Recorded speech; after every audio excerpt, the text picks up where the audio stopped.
What's up, guys? Does your back bother you when you're doing back squats? I want to bring to you today two different things to think about. One, if you're someone that squats with your, see if we can do this here. If you're, can't see it here, but if you put your pelvis out like this and you're trying to squat with your head up, that's a lot of tension in your back. What you want to be doing is what we talk about all the time in the hollow body, and that's tucking and rolling your pelvis. So what you just did is equivalent to this right here, getting that pinch in your lower back.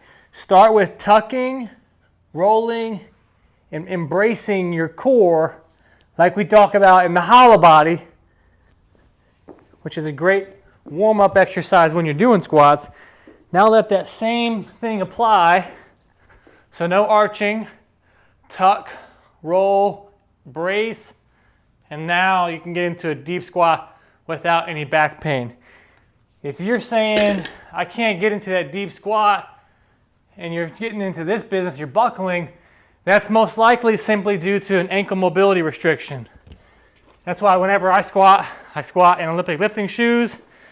Common thing you'll see throughout the gym is people squatting on plates. Just watch the difference here.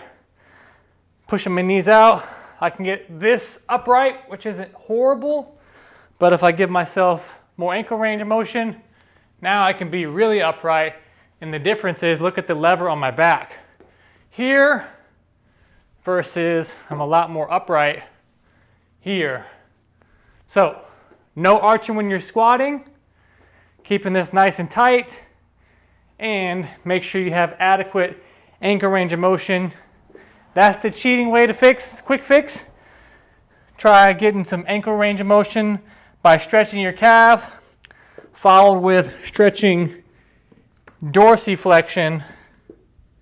Will help retrain your squat so you can get into good squat depth and good mechanics without arching your back. Post in the comments below if you have any other additional questions, and keep training hard.